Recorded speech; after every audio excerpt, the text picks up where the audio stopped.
சங்கீத புத்தகம் 20ஆம் சங்கீதம் 8ஆம் வசனத்தை வாசித்து நாம் தேவச்செய்திக்குள் கடந்து போவோம். சங்கீதம் 28. அவர்கள் முறிந்து விழுந்தார்கள், நாங்களோ எழுந்து நிமிர்ந்து நிற்கிறோம். நாங்களோ எழுந்து நிமிர்ந்து நிற்கிறோம். நேற்றைக்கு ஒரு ஊழியக்காரர் வந்தாரு, என்ன வாக்குத்தத்தம் கேட்டாரு. நாங்களோ எழுந்து நிமிர்ந்து நிற்கிறோம் என்று நான் சொன்னேன். அவர்களும் முறிந்து, அதை பத்தி எனக்கு என்ன கிடையாது, அவர்கள் விழுவதை குறித்து நான் யோசிப்பது கிடையாது. நாங்களும் எழுந்து, ஒருபுறம் விழுந்து போக நாம் விரும்ப வேண்டாம். நம்மை தேவன் எழுப்ப வல்லவராயிருக்கிறார். அந்த முதல் பகுதியை நான் சொல்றதே கிடையாது. நாங்களோ எழுந்து நிமிர்ந்து நிற்கும்படியாய், ஒருவரும் விடுவதற்காக நாம் யோசிக்க கூடாது, விடவும் கூடாது. காரணம், நம் தேவன் நல்லவர், நம் தேவன் கிருபை உள்ளவர், நம் தேவன் மன்னிக்கிறவர், பொறுமையுள்ளவர். அந்த தன்மையெல்லாம் நமக்குள் வர வேண்டும் என்று சொன்னால் அவர்களோ முறிந்து அதை யோசிக்கவே மாட்டாண்டவரே. நாங்க என்ன செய்ய போறோம்? எழுந்து நிமிர்ந்து நிற்க போகிறோம். நிமிர்ந்து நிற்பதற்குரிய வழிகளை எங்களுக்கு சொல்லித்தாரும், கற்றுத்தாரும். நாங்கள் அதற்கு எங்களை ஒப்புக் கொடுக்கிறோம். கிரியை இல்லாத விசுவாசம் செத்ததாய் இருக்கிறபடியினாலே நிச்சயமாகவே இந்த ஆண்டிலே நம்மை கர்த்தர் எழுந்து நிமிர்ந்து நிற்க செய்ய சித்தமுள்ளவராக, பிரியமுள்ளவராக இருக்கிறார். அதற்கு வேண்டிய வழிகளை கர்த்தர் நமக்கு கற்றுக் கொடுக்க விரும்புகிறார். எடுத்து நாம் வாசிப்போம். 1 ராஜாக்களின் புத்தகம் 19ஆம் அதிகாரம் 7ஆம் வசனம். கர்த்தருடைய தூதன் திரும்ப 2ஆம் தரம் அவனை தட்டி எழுப்பி, எழுந்திருந்து போஜனம் பண்ணு, நீ பண்ண வேண்டிய பிரயாணம் வெகு தூரம் என்றார். எழுந்திருந்து போஜனம் பண்ணு. எழும்ப வேண்டும் என்று சொன்னால் நான் எழுந்திருக்க வேண்டும் என்று சொல்லி தேவன் விரும்புகிறார். யாரை எழுப்பும்படியா சொல்லுகிறார்? எலியா என்கிற ஒரு மாபெரும் தீர்க்கதரிசி. அவன் மூலமாக இஸ்ரவேலிலே மகிமையான காரியங்களை தேவன் செய்தவர். ஆனாலும் எலியாவுக்குள்ளாக சோர்வு இருந்தது. தேவ மனுஷன்தான், ஆனால் அவனுக்குள்ளாக சோர்வு இருந்தது. இன்றைக்கு நம் மனதில் கூட என்ன இருக்குங்க? சோர்வுகள் இருக்கலாம், குழப்பங்கள் இருக்கலாம், கலக்கங்கள் இருக்கலாம், கேள்விகள் இருக்கலாம். இது தேவனுடைய பார்வையில் ஒரு பொருட்டு அல்ல. அங்கே அவர் சொல்லுகிறார், எழுந்திருந்து போஜனம் பண்ணு. மனுஷன் அப்பத்தினால் மாத்திரம் அல்ல, தேவனுடைய வாழ்வில் புறப்படுகிற ஒவ்வொரு வார்த்தையிலும் பிழைப்பான். அதனால் நம் வாழ்விலே வசனம் கிடைத்தவுடன் அது என்ன பண்ணானு உட்கொள்கிற அனுபவத்தில் போகும்போது இந்த வசனமானது என் இதயத்துக்கு மகிழ்ச்சியை கொடுக்கும், சந்தோஷத்தை கொடுக்கும். அதனால் அங்கே எலியா முடங்கிவிட தேவன் விரும்பவில்லை. எலியா அங்கே நின்றுவிட தேவன் விரும்பவில்லை. அதுபோல இந்த ஆண்டு நீங்கள் முடங்கிவிட தேவன் விரும்பவில்லை. நீங்கள் விடுவதற்கும் தேவன் விரும்பவில்லை. நீங்கள் தொடர்ந்து அழுவதற்கும் தேவன் விரும்பவில்லை. எழுந்திருங்க, பிரச்சனை விட்டு எழுந்திருங்க. பிரயாணம் எப்படி இருக்கிறது? வெகு தூரமான பிரயாணம். கிறிஸ்துவ வாழ்க்கை என்பது முடிந்து போகிற ஒரு பிரயாணம் அல்ல. இயேசு கிறிஸ்து வரும்போது உயிரோடு இருக்கிற பண்ணமோ தேவனோடு கூட எழுந்திருப்போம் என்று சொல்லி பார்க்கிறவனமாக ஒரு நீண்ட தூரமான பிரயாணத்துக்கென்று அழைக்கப்பட்ட விசேஷமான ஜனங்கள் தான். எலியா யார் என்று சொல்லி அவரை குறித்து வேதம் அறிமுகப்படுத்துகிறது. 17ஆம் அதிகாரம் 1 வசனம் வாசிங்க. எலியா செய்த எல்லாவற்றையும் 17ஆம் அதிகாரம் 1ஆம் வசனம். குடிகளில் 3ஆம் வசனம். கரெக்ட். கீலேயாத்தின் குடிகளிலே திஸ்பியனாகிய எலியா ஆகாபை நோக்கி. கீலேயாத்தின் குடிகளிலே திஸ்பியனாகிய எலியா. இவன் யார்? சராசரி ஒரு காமன் பர்சன். யாருங்க? ஒரு சராசரி மனுஷன். இவன் ஒரு பிரபலமானவனாக வேதம் எலியாவை அறிமுகப்படுத்தவில்லை. கீலேயாத்தின் குடிகளிலே, அதுங்க கீலேயாத் என்கிற அந்த ஊரிலே ஒரு குடிமகன், அவ்வளவுதாங்க, ஒரு மனுஷன், அவ்வளவுதான். ஆனால் இவன் யார் என்று சொன்னால் 2ஆம் வசனம் வாசிப்போம். பின்பு கர்த்தருடைய வார்த்தை அவனுக்கு உண்டாயிற்று. யாருக்கு உண்டானது? ஒரு சாதாரண மனுஷனுக்குள்ளாக கர்த்தருடைய வார்த்தை. உங்களுக்குள்ளாய் கர்த்தருடைய வார்த்தை இருக்கிறது. நீங்கள் ஒரு சாதாரண ஜனங்கள் தான். நீங்கள் யாருங்க? ஒரு சாதாரண மக்கள் தான். எலியாவை குறித்து பெரிதாக சொல்லப்படவில்லை. மோசை குறித்து கூட சொல்லப்படுகிறது, அவன் ஆடுகளை மேய்க்கின்றவனாக திக்குவாயும் மந்த நாவலனாய் சொல்லப்பட்டது. அந்த சாதாரண மனுஷனை சர்வ வல்லவர் செய்து விட்டார், அநேக மேன்மையான காரியம் செய்யும்படி அழைத்தார். அதுபோல இந்த மனிதன் யாராய் இருக்கிறான்? கீழையாத்தின் குடிகளிலே திஸ்பியனாகிய எலியா என்கிற ஒரு மனுஷனாக வேதம் எலியாவை அறிமுகப்படுத்துகிறது. ஆனால் இப்பேற்பட்ட மனுஷன் தான் இந்த 17ஆம் அதிகாரம் முதல் கொண்டு அந்த முழு 2 அதிகாரங்களை படித்து பார்க்கும் போது தேவனுடைய மகிமையான ஒரு பாத்திரமாக பயன்படுத்தப்பட்டவன். ஆனால் அவனுக்குள் என்ன வந்து விட்டது? மனசோர்வு வந்து விட்டது, பயம் வந்து விட்டது, குழப்பம் வந்து விட்டது. இன்றைக்கு தேவ ஜனமாக நமக்குள் என்ன இருக்குங்க? மனசோர்வுகள், பயம், குழப்பம் இருக்கத்தான் செய்கிறது. ஆனால் தேவனுக்கு அது ஒரு பொருட்டல்ல. எழுந்திருக்க வேண்டும். நீங்களும் நானும் சரிங்க எழுந்து நிமிர்ந்து நிற்க அழைத்திருக்கிறபடியினாலே எழுந்திருக்க வேண்டும். அதனால்தான் முடங்கி இருந்த அந்த மனிதனை கீழையாத்தினுடைய குடிகளாகிய எலியாவை என்ன செய்கிறார்? தேவன் தட்டி எழுப்புகிறார். வருஷத்தின் ஆரம்பத்தில் செய்ய நம்மை தட்டி எழுப்ப விரும்புகிறார். எழுப்புவோமா? எழுப்பினால்தான் நான் எழுந்து என்ன பண்ணுவேன்? நிமிர்ந்து நிற்பேன். அவன் ஒருவேளை அங்கே மறுபடியும் வாசிங்க 19:7. கர்த்தருடைய தூதன் திரும்ப இரண்டாம் தருணாங்க வருஷத்தின் 2வது ஓய்வு நாளைக்கு இந்த 2ஆம் பண்ணுங்க தேவன் எழுப்புறார். இல்லப்பா டயர்லாம் முடிஞ்சு போச்சுங்க, எல்லாம் என்ன பண்ணுங்க? ஈஸ்ட் என்னது சாரி நியூ இயர் என்ன பண்ணுங்க? கலச்சி ஓய்வு பண்ணுங்க. 12 நாளா ஸ்ரீமன்னா கிடையாது. நியூ இயர் எல்லாம் ஆட்டம் பாட்டம் வச்சுங்க, க்ளோஸ் ஆயிடுச்சு. என்ன பண்ணுங்க? மறுபடியும் என்ன பண்றாங்க? 1ஆம் தேதி எழுப்பினாரு. என்ன பண்ண போயிட்டு தூங்கணும், காலை என்ன பண்ணுங்க? நம்முடைய காரியத்தை நம்ம செஞ்சோம். 12ஆவது நாளும் வந்து விட்டது. இப்போது என்ன செய்கிறார் தேவன்? நம்மை என்ன பண்றாங்க? 2ஆம் தரம் வந்து என்ன பண்ணுங்க? தட்டி எழுத்து என்ன பண்ணுங்க? எழுந்திருப்பா, எழுந்து பண்ணுங்க, போதனம் பண்ணுங்க. உனக்குரிய ஆவிக்குரிய ஏராளமான வார்த்தைகள் இருக்கிறது, சுவை நிறைந்த வார்த்தை இருக்கிறது, தேனிலும் தெளித்தேனான வார்த்தை இருக்கிறது. இந்த உலகத்தில் இவருடைய வார்த்தை போல யாரத்தில் கேட்க முடியும்? எல்லா அன்பும் மாறி போகும் என்று பாடினோம் அல்லவா? இங்கே பார்க்கிறோம், அவர் சொல்லுகிறார் பிரயாணம் எவ்வளவு தூரம் இருக்கிறது? வெகு தூரம் இருக்கிறது. இப்போதே உன் வாழ்க்கை முடிக்க யோசிக்கிறாயா? இவ்வளவுதான் வாழ்க்கை என்று நீயே தீர்மானித்து விட்டாயா? இல்லை. அவர் தீர்மானம் வேறு, அவர் நினைவுகள் வேறு, அவர் நோக்கங்கள் வேறு. அவன் சாதாரண குடிமகனா இருந்த போதிலும் கூட அங்கிருக்கிற அந்த ஆகா முதல் கொண்டு அங்கிருக்கிற எல்லோருக்கும் ஒரு சாதாரணமா இருந்திருக்கிறான். அதனால்தான் ஆகாபுடைய மனைவியாக எசபேல் செய்கிறார். எலியாவை கொலை செய்ய முடியாத பேசப்பட்ட போது பயந்து விட்டான். ஆனால் தேவ பார்வையில் எலியா யார் தெரியுங்களா? மகிமையான ஒரு பாத்திரம். இன்றைக்கு நீங்கள் உலக பார்வைக்கு எப்படியோ தேவ பார்வையிலே நீங்கள் மகிமையான பாத்திரம். தேவ பார்வையிலே நாம் விசேஷமான பாத்திரம்.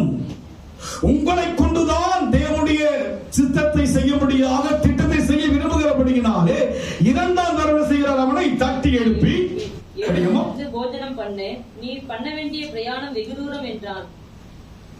சொல்றது.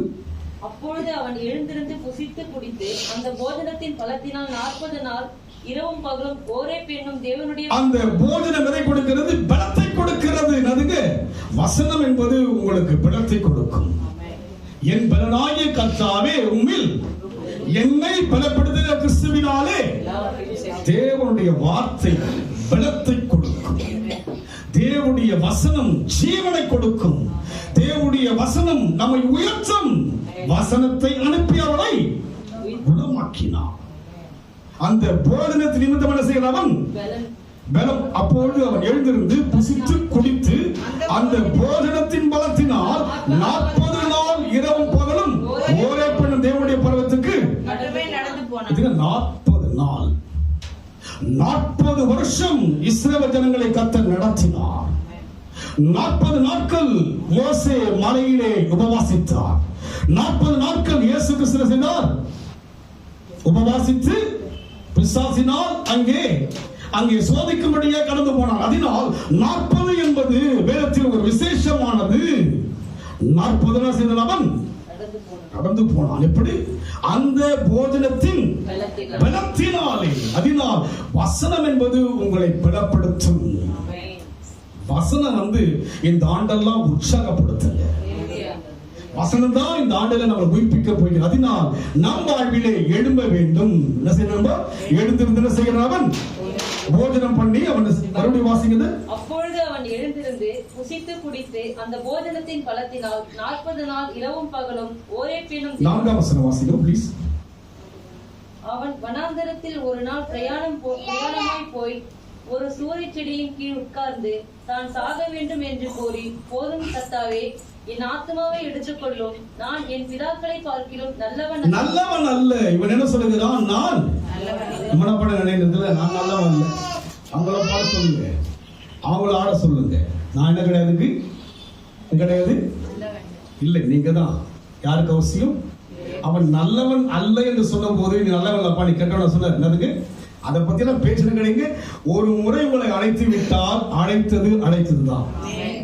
நீ திக்குவாயா இருக்கலாம், நீ மதனாவா இருக்கலாம், யாரா இருக்கலாம், அவர் ஒரு விஷயம் ஆணையிட்டு விட்டால் அந்த வார்த்தையை விட்டு தவற மாட்டார்.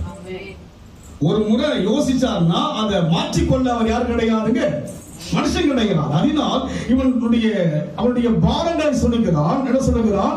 அவன் வனாந்திலே ஒரு நாள் பிரயாணமாய் போய் ஒரு சூறை செடிக்கு உட்கார்ந்து நான் சாக வேண்டும் என்று பாருங்க முடிச்சுக்க. அந்த வாழ்க்கையை அவருடைய அனுமதி இல்லாம முடிக்க முடியாது. ஆமென் சொல்லுங்க. அவருடைய அனுமதி அவசியம் இந்த உலகத்தில். அவன் சாகும்படியாக நான் நல்லவன் அல்ல என்று சொல்லி புலம்புகிறான். அந்த புலம்பல் தேவனுக்கு ஒரு பொருட்டு அல்ல. உங்க வாழ்க்கையில் இருக்கிற பிரச்சனை எல்லாம் அவருக்கு ஒரு பெரிய காரியம். அவர் மைண்ட்ல என்ன யோசிக்கிறாருன்னா, நீங்க எழும்பணும், நம்ம எழும்பணும். அதுதான் அவருடைய எண்ணம். என்ன? எலியாவே எழுந்திருந்து போஜனம் பண்ணு. தேவஜனமே இந்த ஆண்டு எழுந்திருந்து வசனங்களை உள்வாங்க ஆரம்பிங்க. இரவும் பகலும் வசனங்களை தியானம் பண்ணுங்க. இரவும் பகலும் தேவனோடு கூட ஐக்கியம் கொள்ளுங்க. அது நிமித்தமாக தான் செய்கிறவன் 40 நாள் செய்கிறான். அவன் நடந்து போறான். இன்றைக்கு நம் வாழ்க்கையில் கூட தேவனோடு இணைவதற்காக நாம் பிரயாசப்பட வேண்டும். தேவன் இல்லாம இந்த ஆண்டு நீங்க இருக்கவே சொல்லுங்க, இருக்கக்கூடாது. கர்த்தரோடு இருந்தால் நான் எழுந்து நிமிர்ந்து நிற்பேன். இந்த ஆண்டுல 2 காரியம் நடக்க போகுது. ஒண்ணு, நான் விழ போறேன், இல்லாட்டி இந்த 2 காரியம் நடக்க போகுது. தேவ ஜனங்கள் வாழ்க்கையில இருக்கு. ஒன்று, நான் எழுமணும். நேற்று அதான் எப்சி கிட்ட பேச சொன்னேன். ஒண்ணு, நான் விழணும், இல்லாட்டி நான் பண்ண தீர்மானம் பண்ணேன். வெட்டு ஒண்ணு, அவ்வளவுதான், முடிஞ்சு போச்சு. இந்த ஆண்டு அவர் யோசனை பண்ணாருங்க, எலியா நீ பண்ண வேண்டிய பிராணம் இருக்குங்க, வெகு தூரம் போனப்பா, இது கூட சலிச்சுட்டு இதெல்லாம் வாழ்க்கை. உன்னை குறித்து எவ்வளவு தீர்மானங்களை வைத்திருக்கிறேன், உன்னை குறித்து எத்தனை திட்டங்கள் வைத்திருக்கிறேன். வாழ்க்கையில் வந்திருக்கிற இந்த வேதனையான சம்பவம் தான் உன் வாழ்க்கையின் முடிவு என்று யோசிக்கிறாயா? இந்த துக்கமான சம்பவம் தான் உன் வாழ்க்கையின் முடிவு என்று யோசிக்கிறாயா? உன் துக்கம் சந்தோஷமா இதுவல்ல. துக்கத்தோடு இருப்பது தேவனுடைய சித்தம் அல்ல. குறைவாக இருப்பது தேவனுடைய சித்தம் அல்ல. நிறைவானவர் வரும்போது குறைவானவர்கள் ஒடுங்கிறாங்க. அவர் வர வர உங்க வாழ்க்கை செழிக்கும். அதனால்தான் எலியாவை எழுப்புகிறார். அவனை கொண்டு ஒரு திட்டம் இருக்கிறது அல்லவா? யாரை உருவாக்க வேண்டும்? அடுத்ததாக எலிசாவை உருவாக்க வேண்டுமே. அவனுக்கு பின்னால் தேவனுடைய சமூகத்திலே துதிக்கும்படியாக, தேவனை குறித்து மையப்படுத்தும்படியான ஒருவனை உருவாக்க வேண்டும் அல்லவா? இங்கே செத்துவிட்டால் எலிசாவை உருவாக்க முடியுமா? நீங்கள் இல்லாவிட்டால் மற்றவர்களை எப்படி உருவாக்க முடியும்? நீங்கள் தான் உங்கள் குடும்பத்துக்கு, நீங்கள் தான் உங்கள் பிள்ளைகளை உருவாக்க முடியும். சொல்லுங்க. அன்றைக்கு எலியா, எலிசா. இன்னைக்கு குடும்பத்தில் நானே வருத்தப்பட்டு, நானே பாரப்பட்டு, நானே சலித்து, நானே என்னை நானே வெறுத்து விலகினால் உன் சந்ததி என்ன ஆகும்? உன் பிள்ளைகள் என்ன ஆவார்கள்? தட்டி எழுப்புகிறார். பிரயாணம் வெகு தூரம். நினைப்பது போல இதோடு முடிவதல்ல. உன்னை பெருகவே, அதையாவது சொல்லுங்களேன். அதை கூட சொல்ல மாட்டீங்க. உன்னை ஆசீர்வதிக்கவே, உன்னை கீழாக்காமல் சொல்லுங்க தாராளம். அதையாவது யோசிக்கிறீங்க. எழுந்திருப்பதை யோசிக்கிறீங்களா? எழுந்தாதான் எனக்கு பலம் வரும். இந்த ஆண்டிலே ஒன்று நான் ஒடுங்க வேண்டும், இல்லாவிட்டால் எழும்ப வேண்டும். 2 யார்கிட்ட கொடுத்திருக்கிறாருங்க? என்கிட்ட கொடுத்துட்டார். எலியா கிட்ட வராது, எழுந்திருந்து என்ன பண்ணு நீ அங்கே வாசிங்க.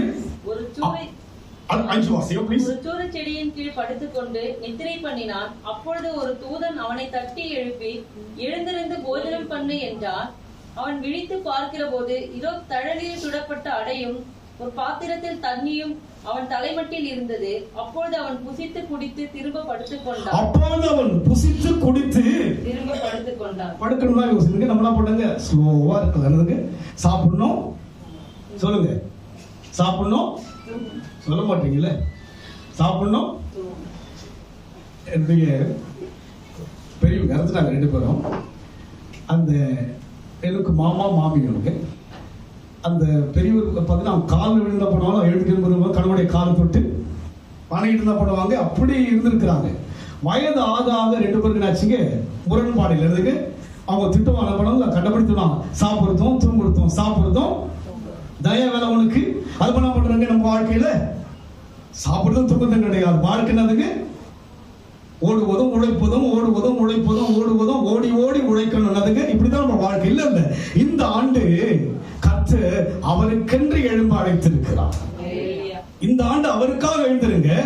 முதலாவது தேவ ராஜ்யத்தையும் அப்போது இதெல்லாம் இந்த ஆண்டு கூட கொடுக்கப்பட வேண்டுமா, குறைவா இருக்கணுமா? உங்ககிட்ட கூட இருந்தாதான் என் கூட நிரம்பும். ஆமென் சொல்லுங்க. உங்ககிட்ட பண்ணுங்க சொல்ல மாட்டீங்களா? புரியலீங்களா உங்களுக்கு? ஒன்றும் புரியல உங்களுக்கு.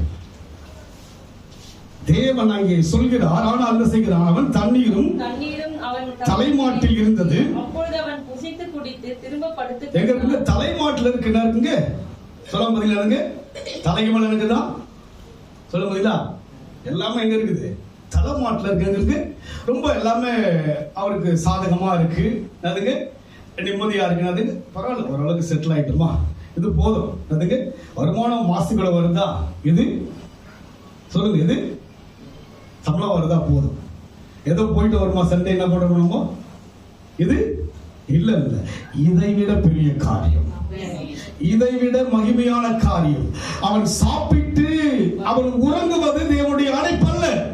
அவனை செட்டில் பண்ணிக்கலாம் பண்ணுவாரு, ரிட்டர்ன் ஆகிட்டு இருக்கலாம். ஆனா அவன் செஞ்ச தேவனுடைய பணிகள் வந்து ஏராளமா செஞ்ச என்ன பண்ணுங்க, ஜனங்களை தட்டி எழுப்பி பாகாலை வணங்கின இஸ்ரவேல் ஜனங்கள் என்ன பண்ணுங்க, கர்த்தரை அறியும்படியா, கர்த்தரை மெய்யான தெய்வம் என்று சொல்லி அறியத்தக்கதான வல்லமையான காரியெல்லாம் செஞ்சுட்டாருங்க. அவன் என்ன நிலைமைக்கு போயிட்டாம, அந்த ரிட்டர்ன் நிலைமைக்கு போயிட்டு என்ன பண்ணுங்க, அவன் வந்து ஓய்வு எடுக்கின்ற நிலைமைக்கு போயிட்டான். ஓய்வு எடுக்கும் போதுதான் கர்த்தருக்காக எழும்படும்.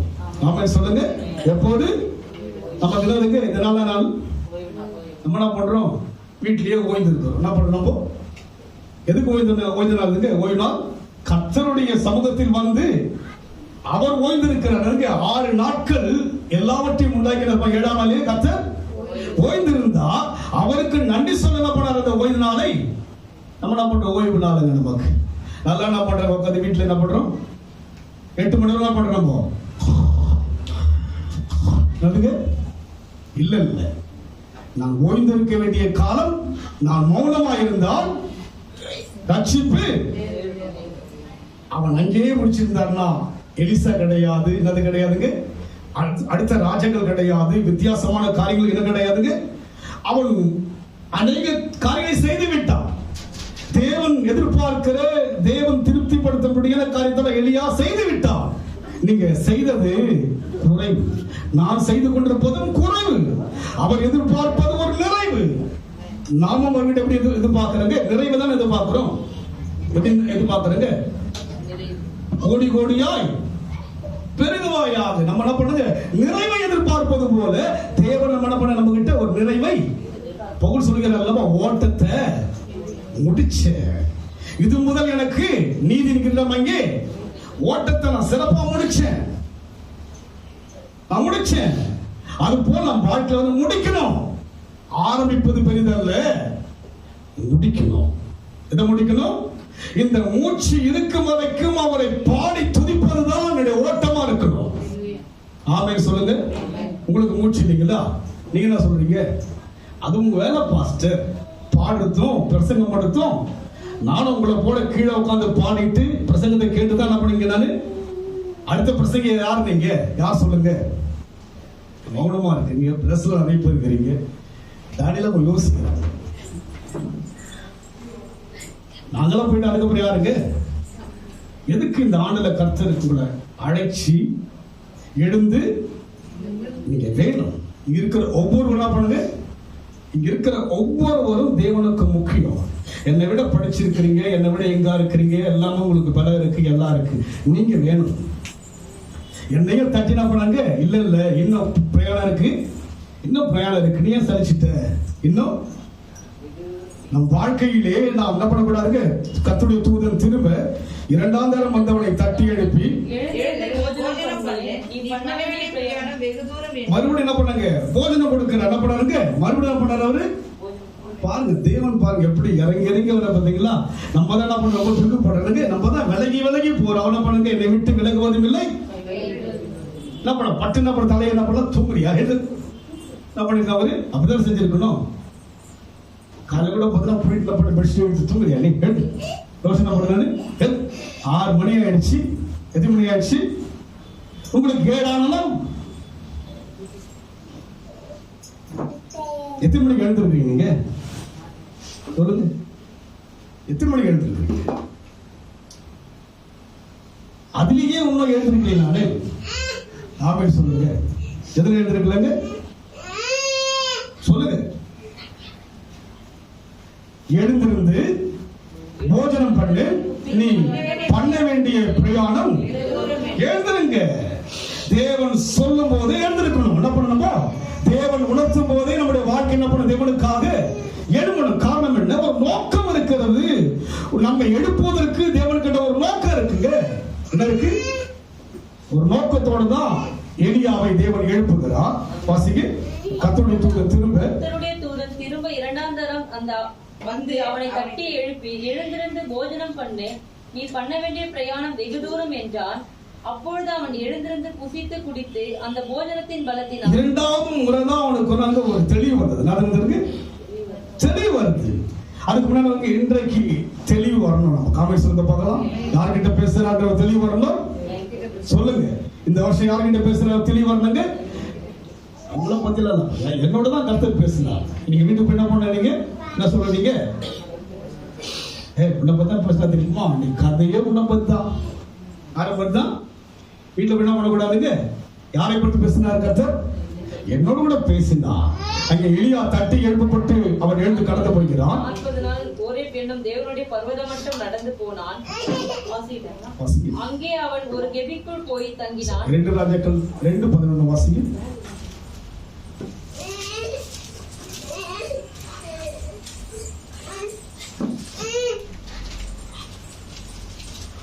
அவர்கள் பேசிக்கொண்டு நடந்து போகையில் இதோ அக்கினி ரதமும் அக்கினி குதிரைகளும் அவர்கள் நடுவே வந்து இருவரையும் பிரித்தது. எலியா சுழல் காட்டினால் பரலோகத்திற்கு ஏறி போனான். பிரயாணம் எங்க போகுதுங்க? எல்லாத்தையும் பிடிச்சங்க போறாம பரலோகம். நம்முடைய பிரயாணம் எங்க? இதோட முடிவதல்ல. ஆடி அடங்கும் வாழ்க்கையடா இங்க கிடையாது. என்ன கிடையாதுங்க? நமக்கென்று தேவன் நீண்ட பிரயாணத்தை வைத்திருக்கிறார். அவனை பண்ணாங்க சுழல் காட்டினங்க எடுத்துக்கொள்ளப்பட்டால் நாமும் ஒரு நாள் தேவராயத்துக்கு செல்வோம். தெசலோனிக்கேயர்ல படிச்சு பார்த்தீங்கன்னா அங்க சொல்லப்படுகிறது, இயேசு கிறிஸ்து வருமானம் முதலாவதாக உயிரோடு கூட எழுந்திருப்போம். என்ன பண்ணுங்க? உயிரோடு கூட இருக்கு. என்ன பண்ணுங்க? முதலாவதாக மரித்தவங்களாவது உயிரோடு கூட எழுந்திருப்பாங்க. இரண்டாவது வாசிக்கிறத பார்க்கலாம். 5ஆம் அதிகாரம்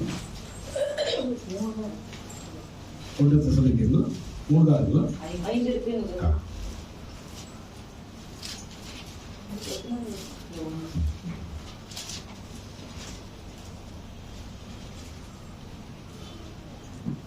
4ஆம் அதிகாரம் 17 வாசிங்க. பின்பு உயிரோடு இருக்கும் நாமும் கர்த்தருக்கு எதிர்கொண்டு போக மேகங்கள் மேல் அவர்களோடு கூட ஆகாயத்தில் எடுத்துக்கொள்ளப்பட்டு வீதமாய் எப்பொழுதும் கர்த்தருடனே. எப்படி எலியா எடுத்துக்கொள்ளப்பட்டாரோ அதுபோல் நாமும் கூட போனாங்க. ஒரு நாள் ஒன்று மரித்தால் மரித்தவர்களோடு கூட எழுந்திருப்பாங்க. இன்னொரு பின்பு உயிரோடு இருக்கிற நாமும் கர்த்தருக்கு எதிர்கொண்டு போக மேகங்கள் மேல் அவர்களோடு கூட ஆகாயத்தில் எலியா எப்படி ஆகாயத்தில் எடுத்துக்கொள்ளப்பட்டாரோ அதுபோல் நாம இருங்க. அப்ப நம்முடைய பிரயாணம் என்னதுங்க? இதோட முடிந்த கல்யாண கச்சேரி இதோட முடிவது என்ன கிடையாதுங்க. அப்பா எவ்வளவு கடமை முடிச்சுட்டேன், என் கடமை என்ன பண்ணாரு? இல்ல இல்ல, பிரயாணம் வெகு தூரம். பிரயாணத்துக்கு நம்ம சொல்றீங்களா நான் பிள்ளை கல்யாணம் பண்ணிட்டேன், பொண்ணு கல்யாணம் பண்ணிட்டேன், வேற பிள்ளைங்க வந்துச்சு, என்னுடைய கடமை முடிஞ்சிச்சு, என்ன பண்ணோம்? ரெஸ்ட். நீ நல்லது கிடையாதுங்க. ரெஸ்ட் உட்காந்து ஊரு கதையெல்லாம் எதுங்க ரெஸ்ட் இல்ல, இது கிடையாதுங்க. தேவ ஜனங்கள்லாம் கிடையாது, அங்க பரலோகத்துல கிடையாது, தெரியுங்களா? ரெஸ்ட் துதிச்சுன்னு தான் இருக்கணும். ஆமென் சொல்லுங்க பார்க்கலாம். நம்முடைய அழைப்பு என்னவென்று தெரியாம நம்ம என்ன பண்றாங்க? இந்த உலகத்தோட கூடவே வாழ்ந்து கல்யாணம், கச்சேரி, சண்டை, சச்சரவு, அது இது இதுலயே காலத்து என்ன பண்ற ஓடி என்ன பண்றாங்க? போயிட்டு சேரணும்னு நினைக்கிறேன். இல்ல கிடையாதுங்க. இங்க சொல்லுகிறார், பின்பு உயிரோடு இருக்கிற நாமும் கர்த்தருக்கு எதிர்கொண்டு போக மேகங்கள் மேல் அவளோடு கூட ஆதாயத்தில் எடுத்துக்கொள்ளப்பட்டு இவ்விதமாய் எப்பொழுதும் கர்த்தரோடு கூட இருப்போம். யார் இருப்போம்?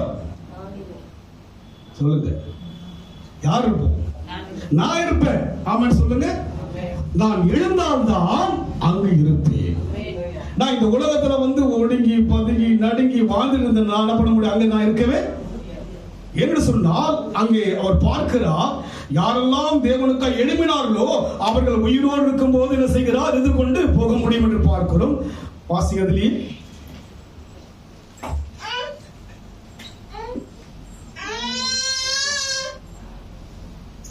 4ஆம் அதிகாரம்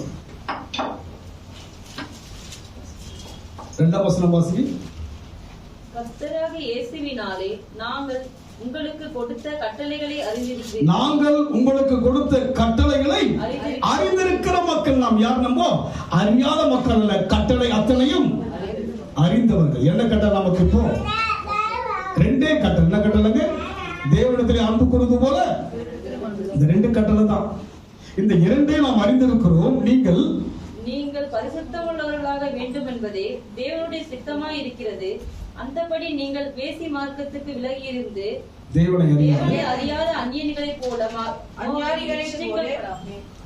மோக இச்சைக்கு உட்படாமல் உங்களில் அவனவன் தன் சரீர பண்பாடத்தை பரிசுத்தமாகியும் கனமாயும் ஆண்டு கொள்ளும்படி. நீங்க பார்க்கணும், ஒரு வேல்யூ. நம்ம யாருங்க? தேவனுடைய ஜனங்கள். நம்ம யார்? நம்ம தேவ ஜனங்கள். நம்மை கொண்டு அற்புதம் செய்ய அழைத்திருக்கிறார். புதிய ஏற்பாடு சொல்லப்பட்டிருக்கு. யார்? நம்ம தேவனுடைய தேவனை அறிந்த ஜனங்கள். கர்த்தராகிய இயேசு கிறிஸ்துவில் நாங்கள் உங்களுக்கு கொடுத்த கட்டளைகளை அறிந்திருக்கிறீங்களே. பல வருஷமா தேவனுடைய வார்த்தைகளை அறிந்திருக்கிறோம் அல்லவா? அதனால் தேவன் இந்த ஆண்டிலே நம்மை தட்டி எழுப்ப அழைத்திருக்கிறார். நம்ம எழுதுதான் ஆகணும். சாக்கு போக்கு சொல்வது என்ன கிடையாதுங்க. பல வருஷங்களை திரும்பி பாருங்க, எந்த லெவல்ல இருந்து எந்த லெவலுக்கு வந்திருக்கிறோம். குறைவு இருந்ததுங்களா? ஏதாவது குறைவு இருந்ததுங்களா? சொல்லுங்க பார்க்கலாம். யாரும் சொல்லுங்க, எனக்கு குறைவாயிடுச்சுங்க.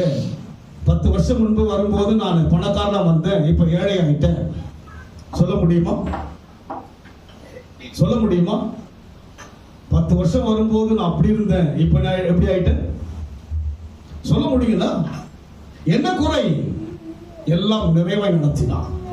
யாருக்கும் இல்லாத அந்தஸ்தை கத்தர் கொடுத்தார். யாருக்கும் இல்லாத கிருபையை கத்தர் கொடுத்தார். யாருக்கும் இல்லாத அபிஷேகத்தை கத்தர் கொடுத்தாருங்க. இதை விட நம்ம யோசிச்சு பாருங்க. அவரை ஆராதிப்பதே ஒரு பெரிய ஆசீர்வாதம். ஆமென் சொல்லுங்க. அவரை அறிந்ததே சிறந்த அறிவுங்க. மற்ற யாருக்கும் இல்லாத அந்த கிருபை தேவன் கொடுத்தபடியினாலே நம் வாழ்க்கையிலே நாம் எழும்ப வேண்டும் என்று சொல்லி தேவன் விரும்புகிறார். 2ஆம் அதிகாரம் 2 ராஜாக்கள் 9:36 வாசிங்க.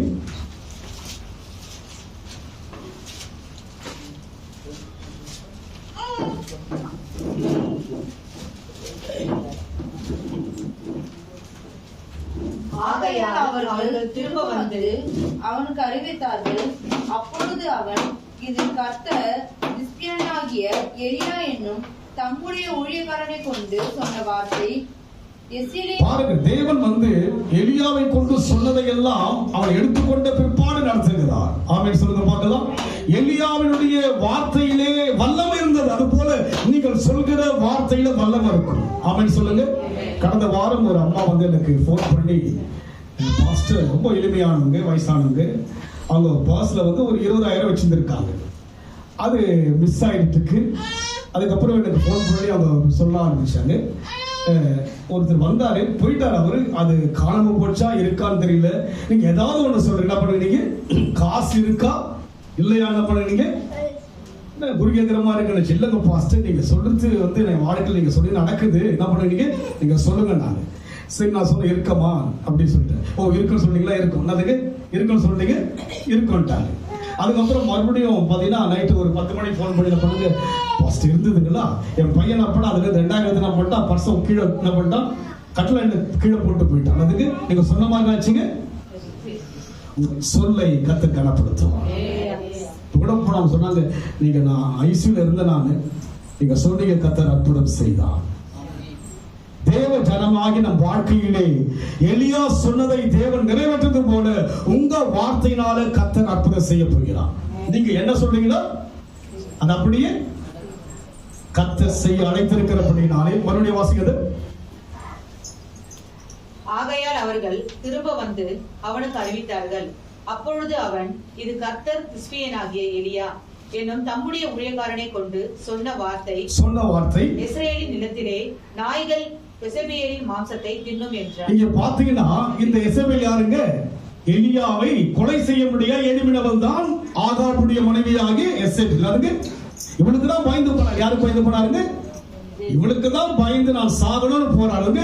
ஒரு பெண்ணுக்காக பயந்து அந்த ஆகாபுடைய மனைவியாகி அந்த எசபேலின் போய் பயணம் செய்கிறா. பயந்து போனாலும் கூட அவர் சொல்றாங்க, இவருடைய என்ன சொல்றா, இவருடைய மரணம் எப்படி இருக்குங்க? இவருடைய பிணத்தை என்ன பண்ணா, நாய் ரத்தத்தை தின்னும். நாய் ரத்தத்தை குடிக்கும். அது அப்படியே நடந்தது. நீங்க தேவனுக்காய் எழும்பும் போது நிச்சயமாக உங்களுக்கு விரோதமாக எழும்புகிற எந்த ஆயுதங்களும் வாய்க்காது. நீங்க எழும்ப ஆரம்பிங்க. உங்களை ஒடுக்கலாம் முடியாது. இந்த ஆண்டிலே கர்த்தர் நம்ம எழுப்ப அழைத்திருக்கிறதுனால நாம் தேவனுக்கு எழுப்புவோம். எஸ்ராவின் புத்தகம் 1ஆம் அதிகாரம் 5ஆம் வசனம் வாசிங்க. அப்பொழுது எருசலேமில் உள்ள கர்த்தருடைய ஆலயத்தை கட்டுகிறதற்கு போகும்படி யூதா பெஞ்சமின் வம்சங்களின் தலைவரும் ஆசாரியரும் லேவியரும் அன்றி எவர்கள் ஆவியை தேவன் எழுப்பினாரோ அவர்கள் எல்லாரும் எழுப்பினார்கள். எவர்கள் ஆவியை தேவன் எழுப்பினாரோ அவர்கள் எல்லோரும் எழுப்பினார்கள். உங்கள் ஒவ்வொருவரையும் தேவாவிடம் ஏவ ஆரம்பித்திருக்கிறார். அந்த விஷயத்துக்கு நம்ம என்ன பண்ணணும்? எழும்பணும். நீங்கள் எழும்பும் பொழுது அதே 1ஆம் வசனம் வாசிங்க. 1:1.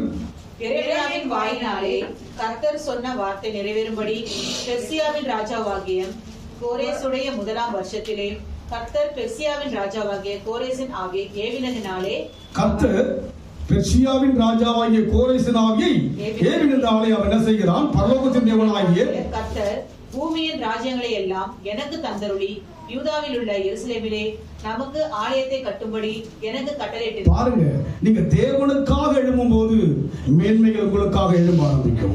அவன் சொல்லுங்க, யார் எழுப்பினது? ராஜாவுடைய இருதயம் ஏவினது. எதற்காக? ஆலயத்தை கட்டும்படியாக. அப்போ நீங்க தேவனுக்காக எழுப்பினா உங்களுக்கு மேன்மை எல்லாம் ஆட்டோமேட்டிக்கா எழுப்பி வரும். அவன் சொல்லுங்க, உங்களுக்கு வர வேண்டிய மேன்மை எல்லாம் உங்களுடைய வாழ்க்கையில உயர்வான இடத்திலிருந்து கர்த்தர் கொடுக்க வல்லவர். ஆமென் சொல்லுங்க. அங்கே அவர்கள் மேல் தேவ ஆவி ஏவினார். இங்க என்ன செய்கிறார்? எரேமியாவின் வாயினாலே கர்த்தர் சொன்ன வார்த்தை நிறைவேறும்படி பெர்சியாவின் ராஜாவாகிய கோரேசுடைய 1ஆம் வருஷத்திலே கர்த்தர் பெர்சியாவின் ராஜா யார் மூலமாய் சொன்ன வார்த்தை?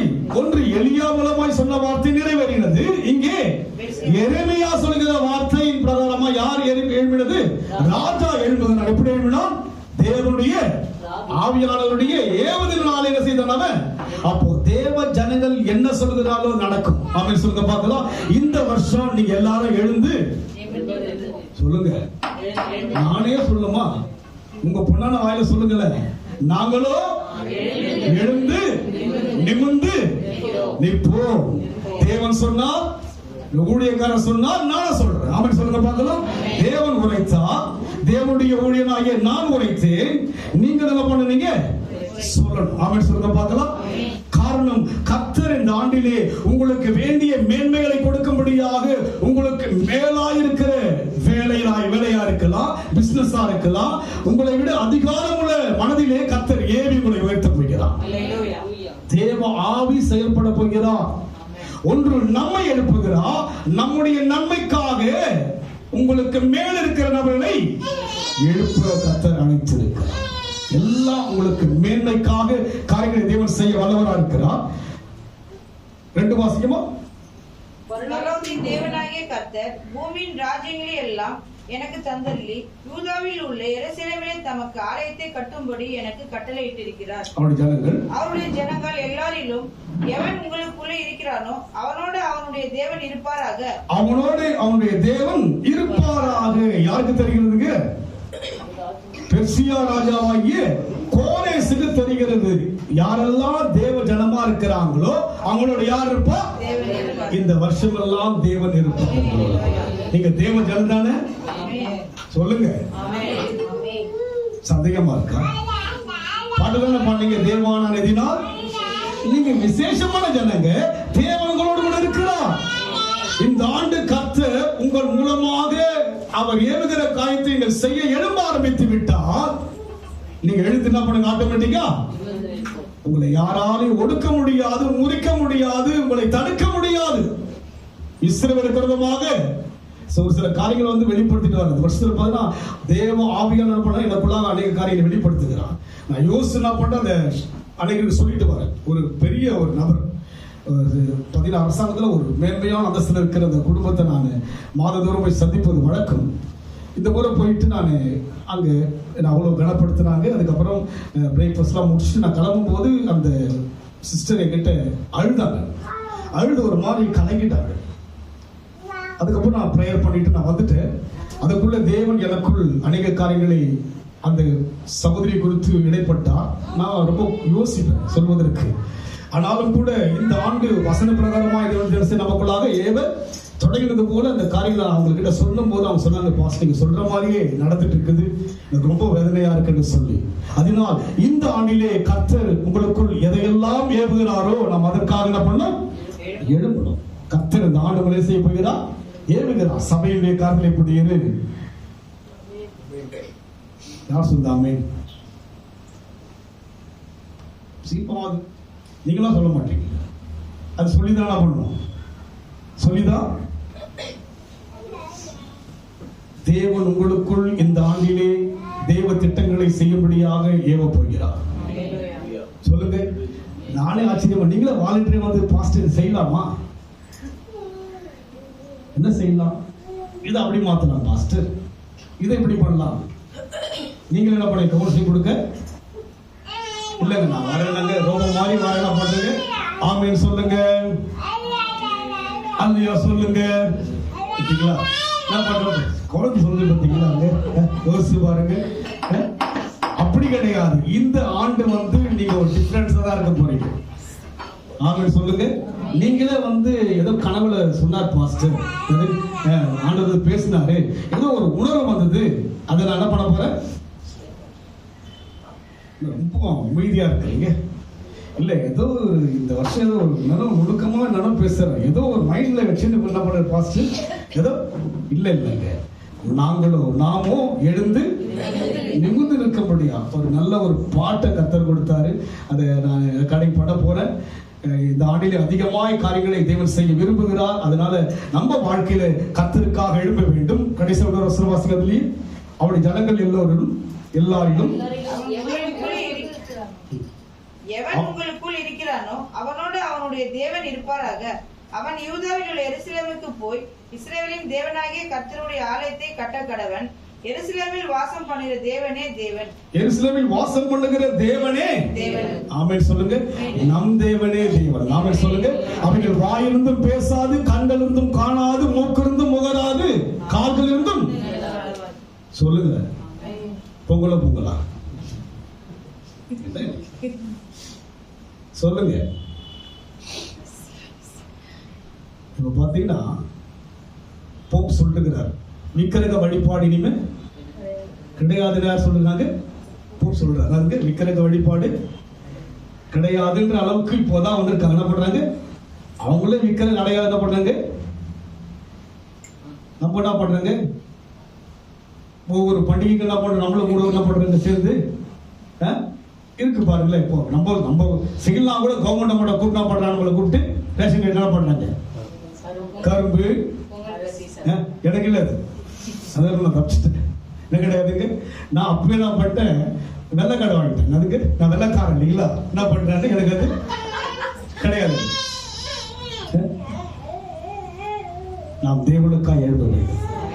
கடைசி காலம் வைராக்கியமாக வாழும். அங்கே சொல்லப்பட்ட வண்ணமாக கர்த்தருடைய ஆலயத்தை கட்ட கடவன், எருசலேமில் வாசம் பண்ணுகிற தேவனே தேவன், அந்த ஜனங்களில் மீதியா இருக்கிறவன் எவ்விடத்தில் தங்கி இருக்கிறானோ அவ்விடத்தில் ஜனங்கள் தேவனுடைய ஆலயத்திற்கு என்று அவனுக்கு உற்சாகமாய் காணிக்கை கொடுத்து அனுப்புகிறதும் அன்றி அவனுக்கு பொன் வெள்ளி முதலிய திரவியங்களை மிருக ஜீவன்களை கொடுத்து உதவி செய்ய வேண்டும். அடிமைகளாய் இருக்கிற யூதர்களுக்கு இடத்துல ஒரு பெரிய மதிப்பு வருது. அவன் சொல்லுங்க பார்க்கலாம், இந்த வருஷம் கர்த்தர் நம்மை உயர்த்த அழைத்திருக்கிறார். அவங்க சொன்னாங்க, அவங்களை யாருங்க அடிமையா இருந்தாங்க. யூதர்கள் யாருங்க சிதறி போயிட்டு அடிமைகளாக, ஆலோட்டிகளாக, கேவலமான மக்களா இருந்தாங்க.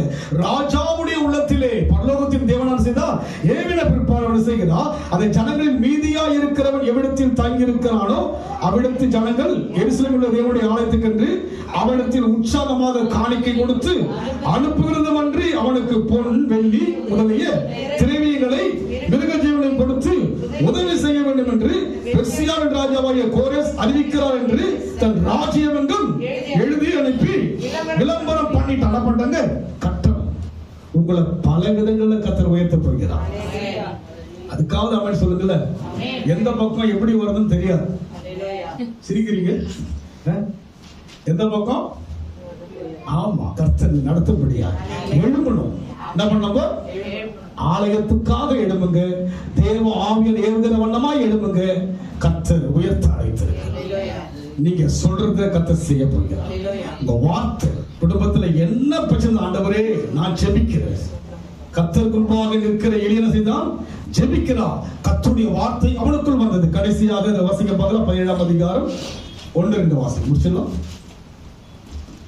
சீக்கிரம் வாசிக்க. கிலியாதின் குடிகளே, திஷ்பியனாகிய எலியா ஆகாபை நோக்கி, என் வாக்கின்படியே அன்றி இந்த வருஷங்களிலே பனியும் மழையும் பெய்யாதிருக்கும் என்று இஸ்ரவேலின் தேவனாகிய கர்த்தருக்கு முன்பாக நிற்கிற நான், கர்த்தருக்கு முன்பாக நிற்கிற நான்.